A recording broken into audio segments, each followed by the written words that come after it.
अस्सलाम वालेकुम। हमने स्टार्ट किया हुआ था क्रोनिक राइनाइटिस, ठीक है। हमने उसकी 2 टाइप्स कर ली थी। एक था हमारे पास chronic simple rhinitis and hypertrophic rhinitis. अगली टाइप पे आ जाते हैं एट्रोफिक राइनाइटिस। एट्रोफिक राइनाइटिस क्या है? It's chronic inflammation of nose, और उसमें आपकी एट्रोफिक का मतलब ये होता है कि किसी टिश्यू का बिल्कुल सेल साइज़ भी और उसका नंबर भी कम हो जाना, ठीक है, उस टिश्यू में से। तो इसमें बेसिकली एट्रोफी हो जाती है नेज़ल म्यूकोसा की भी और टर्मिनेट बोन्स की भी, दोनों की हो जाती है। जो हमने पिछली टाइप पढ़ी थी हाइपरट्रॉफिक, उसमें हाइपरट्रॉफी हो रही थी, ठीक है, इसमें एट्रोफी हो रही है।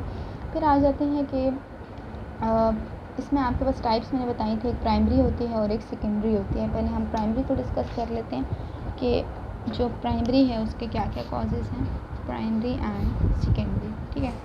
जो प्राइमरी एट्रोफिक राइनाइटिस है, इसके लिए आपने एक निमोनिक याद रखना है, और वो निमोनिक है hernia.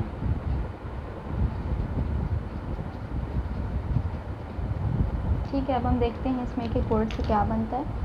H for hereditary factors, इसके हम कॉजेज़ पढ़ रहे हैं, ठीक है, कि आपका जो डिज़ीज़ है वो फैमिली में रन करती है, तो ये आपके पास आ जाएगा हेरिडिटरी एच फॉर, ठीक है। फिर है एंडोक्राइन डिस्टर्बेंस, कि प्यूबर्टी पे ये ज़्यादा मतलब प्यूबर्टी पे स्टार्ट होती है और फीमेल्स को ज़्यादा अफेक्ट करती है एज़ कम्पेयर टू मेल्स। फिर तीसरी बात आ जाती है रेशियल फैक्टर, जो वाइट और येलो रेसेस हैं वो ज़्यादा अफेक्ट होते हैं as compare to equatorial Africa. फिर आ जाते हैं न्यूट्रिशनल डेफिशिएंसी, ठीक है, कि अगर किसी को विटामिन ए की डेफिशिएंसी है या विटामिन डी की डेफिशिएंसी है या आयरन की है या कोई और डाइटरी फैक्टर उसमें एब्सेंट है या डेफिशिएंट है, तो वो भी ज़्यादा प्रोन होगा टूवर्ड्स द एट्रोफिक राइनाइटिस, ठीक है। उसके बाद आ जाते हैं I for infective different organisms है, जैसे क्लेब्सियला है जो ग्राम नेगेटिव आपके पास, प्रोटियस वल्गैरिस, स्टार्शिया कोलाई, ये सारे कर सकते हैं। फिर ए फॉर ऑटो इम्यून, तो ऑटो इम्यून प्रोसेस है। ऑटो इम्यून का मतलब है कि बॉडी अपने ही सेल के गिर्द जो है वो एंटीबॉडीज़ बनाना शुरू कर देती है, यानी अपने ही नेज़ल म्यूकोसा के अगेंस्ट एंटीबॉडीज़ बनाएगी, जिसकी वजह से इन्फ्लेमेशन शुरू होगी। आगे आ जाते हैं पैथोलॉजी पे, तो इसमें बेसिकली क्या अंडरलाइंग पैथोलॉजी है, हो क्या रहा है, वो ये रहा है कि नॉर्मली आपके पास जो एपिथेलियम है वो सिलिएटेड कॉलमनर एपिथेलियम है नेज़ल म्यूकोसा की, वो रिप्लेस हो जाती है बाय स्ट्रेटिफाइड स्क्वेमस टाइप, ठीक है। कॉलमनर आपको पता है किस तरह से एलोंगेटेड सेल्स होते हैं, और वो रिप्लेस हो जाती है स्ट्रेटिफाइड स्क्वेमस से, यानी कि आपके पास स्क्वेमस में ऐसे सेल्स होते हैं ना स्पिंडल शेप, और लेयर्स भी अब बन जाती हैं, इससे रिप्लेस हो जाती हैं, ठीक है। और साथ साथ क्या होता है कि जितने भी ज़ाहिर अब वो ये एपिथेलियम ने कम जगह ली हुई है, जब वो इस तरह से स्ट्रेटिफाइड होगी वो स्पेस ज़्यादा ऑक्यूपाई करेगी, स्पेस ज़्यादा ऑक्यूपाई करेगी, उससे एसोसिएटेड जितनी चीज़ें वो डिस्टर्ब होंगी, तो आपके जो सीरोमिसनस ग्लैंड्स हैं, साइनोसॉइड्स वहाँ पे पड़े हुए हैं, नर्व्स पड़ी हुई हैं, उन सब की एट्रोफी होना शुरू हो जाएगी, ठीक है। आर्टरीज़ वगैरह जो हैं उनकी भी डैमेज होगा, और बोन की रिजॉर्प्शन हो जाएगी, यानी उसका साइज़ कम हो जाएगा, जिसकी वजह से आपके नेज़ल चैम्बर्स खुले हो जाएंगे, पैरानेज़ल साइनसेस जो हैं वो स्मॉल ही रहेंगे। उसके बाद आ जाते हैं क्लिनिकल फीचर्स पे, तो इसके फीचर्स ये हैं कि ये डिज़ीज़ ज़्यादातर फीमेल्स में देखी जाती है, प्यूबर्टी पे स्टार्ट होती है, ठीक है। नोज़ से एक फाउल स्मेल आता है, ठीक, और एनोस्मिया हो सकता है, यानी लॉस ऑफ स्मेल भी हो सकता है, ठीक है। इसके अलावा नेज़ल ऑब्स्ट्रक्शन भी हो सकती है, ठीक है। और अगर हम नेज़ल कैविटी को देखेंगे तो ग्रेइश या फिर ग्रीनिश क्रस्ट बने हुए होंगे, ठीक है, टर्बिनेट्स के ऊपर भी, सेप्टम के ऊपर भी, और अगर हम उन क्रस्ट को रिमूव करने की कोशिश करेंगे तो that will result in bleeding, ठीक है। और वही बात है कि अगर हम उन क्रस्ट को रिमूव करते हैं तो आपको नेज़ल कैविटीज़ खुली खुली नज़र आएंगी, टर्बिनेट्स की एट्रोफी हो चुकी होगी, आर्टरीज़ वगैरह की भी एट्रोफी हो चुकी होगी, ठीक है। एट्रोफिक चेंजेस आपको फेरेंजियल म्यूकोसा के अंदर भी नज़र आएंगे, लेरिक्स के अंदर भी चेंजेस हो जाएंगे, हेयरिंग इम्पेयरमेंट भी हो जाएगी, और पैरानेज़ल साइनसेस भी इन्वॉल्व हो सकते हैं, ठीक है। तो ये सारी इसकी हैं क्लिनिकल फीचर्स। प्रोग्नोसिस क्या है कि ये सालों साल ये रहती है डिज़ीज़, ठीक है, लेकिन मिडिल एज वाले जो हैं जल्दी इसको रिकवर कर लेते हैं। ट्रीटमेंट इसका मेडिकल भी हो सकता है, सर्जिकल भी। इसके ट्रीटमेंट को डिस्कस करते हैं, फिर हम सेकेंडरी वाली टाइप पे आएंगे। अच्छा, अब ट्रीटमेंट जो है प्राइमरी वाले की हम कर रहे हैं ट्रीटमेंट मैंने आपको बताया कि 2 हमारे पास ऑप्शंस हैं, या तो हम मेडिकल ट्रीटमेंट कर लेते हैं यानी मेडिकेशंस के थ्रू, या फिर हम सर्जिकल ट्रीटमेंट करते हैं। अब मेडिकल ट्रीटमेंट में सबसे पहली चीज़ जो है वो है आपके पास nasal irrigation and removal of crust, यानी कि जो भी अंदर क्रस्ट वगैरह बने हुए हैं, जो भी डेब्रिस है, उसको आपने रिमूव करना है। तो उसके लिए हम क्या करते हैं, सलाइन या अल्कलाइन सोल्यूशन लेते हैं, ठीक है, और उसमें हम sodium bicarbonate, basically alkaline in nature होता है, sodium bicarbonate, sodium biborate, sodium chloride, इन सबको आपने मिक्स करना है। उसकी क्वांटिटी लिखी है वो आप देख लीजिएगा। वो आपने मिक्स करके उसका स्प्रे बना के वो करना होता है, ठीक है। इसके अलावा उससे क्या होता है कि क्रस्ट थिक वो हो जाते हैं, ख़त्म हो जाते हैं, हटते जाते हैं, ठीक है। और आपका जो डिस्चार्ज वगैरह वहाँ पे इकट्ठा हुआ है वो भी हट जाता है, ठीक हो गया। इसके अलावा ये इरिगेशंस आपने 2 से 3 दिन के इंटरवल पे करनी होती है, और हार्ड क्रस्ट को रिमूव करना मुश्किल है। दूसरी चीज़ जो आपके पास आ जाती है वो है 25% ग्लूकोज एंड ग्लिसरीन। ये भी हम यूज़ कर सकते हैं। ये क्रस्ट रिमूव करने के बाद आपने नोज़ के अंदर 25% ग्लूकोज एंड ग्लिसरीन का एक पेस्ट बना लेना है और उसको लगा देना है। उसकी वजह से क्या होगा कि जितने भी ऑर्गेनिजम्स वहाँ पे ग्रो कर रहे थे उनकी ग्रोथ रुक जाएगी, ठीक है, जो कि फाउल स्मेल प्रोड्यूस कर रहे थे ऑर्गेनिजम्स की ग्रोथ की वजह से हो रही थी ना, तो वो आपके पास इसकी वजह से रुक जाएंगे। तीसरी चीज़ एंटीबायोटिक, ज़ाहिर है अगर इसकी कॉज आपके पास कोई इन्फेक्शन है तो वो भी हमने ख़त्म करना है। फिर अगली चीज़ है ऑस्ट्राडायोल स्प्रे, ठीक है। इससे क्या होता है कि आपकी जो वास्कुलैरिटी ख़त्म हो गई थी, जो आर्टरीज़ भी हमने कहा था कि ट्रॉफी कर रही हैं, तो वास्कुलैरिटी को मेंटेन करने के लिए, ग्लैंड्स को दोबारा रीजनरेट करने के लिए ज़रूरी है ऑस्ट्राडायोल का स्प्रे, ठीक है। पांचवी चीज़ है स्ट्रेप्टोमाइसिन। स्ट्रेप्टोमाइसिन भी अगेन इट्स एन एंटीबायोटिक, और वो भी क्रस्टिंग और फाउल स्मेलिंग को कम करेगी। फिर है पोटेशियम आयोडाइड, वो क्या करेगा, वो नेज़ल सिक्रीशंस वगैरह को मज़ीद थिन कर देगा, ठीक है। फिर आ जाते हैं सर्जिकल ट्रीटमेंट। सर्जिकल ट्रीटमेंट में 2 किस्म के हैं। एक है आपके पास यंग्स ऑपरेशन, ठीक है,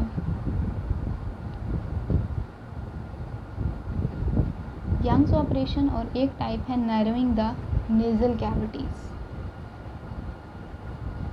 अब यंग्स ऑपरेशन में क्या करते हैं कि जो दोनों नॉस्ट्रल्स हैं उनको बिल्कुल हम नेज़ल वेस्टिब्यूल तक, ठीक है, उनको हम क्लोज़ कर देते हैं और उन्हें ओपन किया जाता है 6 महीने बाद या उसके बाद, ठीक है। तब तक क्या होता है कि आपकी जो म्यूकोज़ा होती है वो नॉर्मल हो जाती है, क्रस्टिंग वगैरह सब ख़त्म हो जाती है, ठीक। जो इसमें यंग्स ऑपरेशन में ना 2 टाइप्स हैं आपके पास, एक मॉडिफाइड वाला भी है,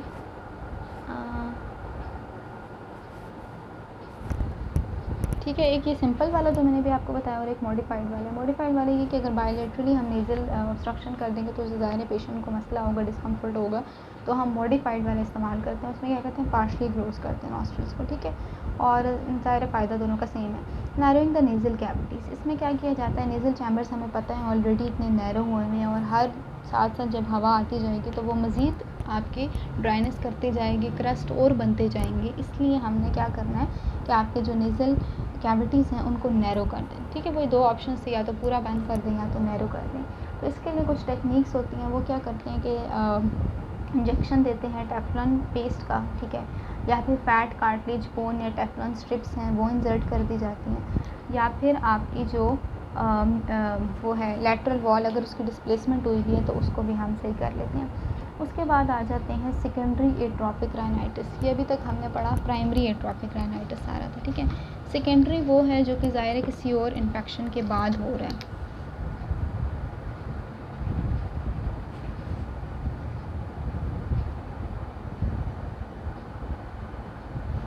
ठीक है। सेकेंडरी एट्रोपिक राइनाइटिस, इसमें डिफरेंट इन्फेक्शंस हैं, जैसे कि साइफिलिस है, ल्यूपस है, लेप्रोसी है, ठीक है। ये वाले क्या करते हैं, आपके डिफरेंट नेज़ल स्ट्रक्चर्स को अटैक करते हैं, उनको डैमेज कर देते हैं और एट्रोफी होना शुरू हो जाती है।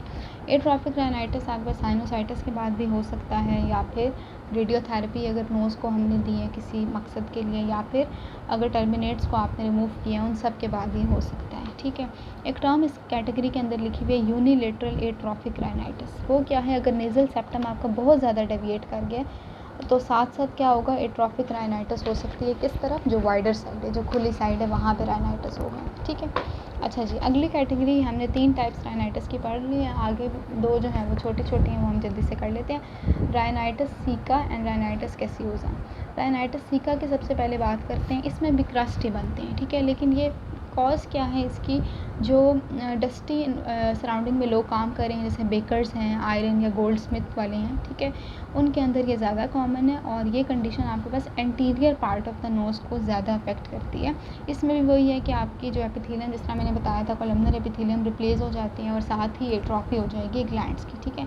इसमें क्रस्ट बनेंगे एंटीरियर पार्ट ऑफ सेप्टम पे, और उनके रिमूव करने से या तो अल्सर्स बन जाएंगे या फिर एपिस्टेक्सिस यानी ब्लीडिंग होगी वेसल से, ठीक है, और परफोरेशन भी हो सकती है। तो ट्रीटमेंट में क्या करते हैं कि या तो सराउंडिंग पे काम कर सकते हैं, ठीक है, या फिर ये करते हैं कि हम ऑइंटमेंट लगा देते हैं या एंटीबायोटिक ले लेते हैं, स्टेरॉइड्स वगैरह भी काम आ जाते हैं।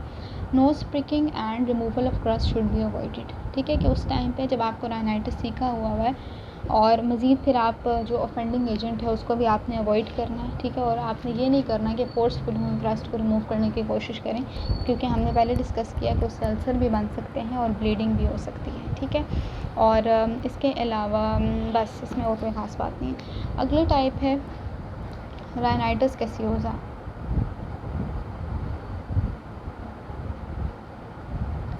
राइनाइटिस कैसियोसा ये इतनी कॉमन नहीं है, ठीक है, एक साइड को अफेक्ट करती है नोज़ की, एंड मेल्स को ज़्यादातर अफेक्ट करती है। इसमें क्या होता है कि नोज़ में एक प्यूरुलेंट डिस्चार्ज पस बन जाती है और चीज़ी मटेरियल। इसके ख़ास डिफ्रेंशिएटिंग पॉइंट ये है कि बिल्कुल आपको चीज़ की तरह का एक मटेरियल है जो कि नोज़ के अंदर नज़र आएगा, वो राइनाइटिस कैसियोसा का डिफ्रेंशिएटिंग पॉइंट होगा, ठीक है। और ये होता कैसे है, क्रोनिक साइनोसाइटिस की ऑब्वियसली साइनोसाइटिस की वजह से हो जाता है, और इसमें चीज़ी मटेरियल डिपॉजिट होना शुरू हो जाता है। क्रोनिक इन्फ्लेमेशन है तो ज़ाहिर है आपको ग्रेन्युलोमास वगैरह भी माइक्रोस्कोपिकली नज़र आएंगे, ठीक है, और जो बोनी वॉल्स हैं वो भी डिस्ट्रॉय हो जाएंगी, जो डिफरेंट साइनसेस की बोनी वॉल्स हैं वो भी डिस्ट्रॉय हो जाएंगी। ट्रीटमेंट में क्या करते हैं, ज़ाहिर है ये सब कुछ है, चीज़ें मटेरियल है और ग्रेन्युलोमास वगैरह ये सब डेब्रिस है ना, तो आपने उसको हटाना होता है, ग्रेन्युलेशन टिश्यू को हटाना है, और जो साइनस की अगर ब्लॉकेज हुई है तो आपने उसको ठीक करना है, ठीक है। तो this is all about chronic rhinitis. Thank you so much.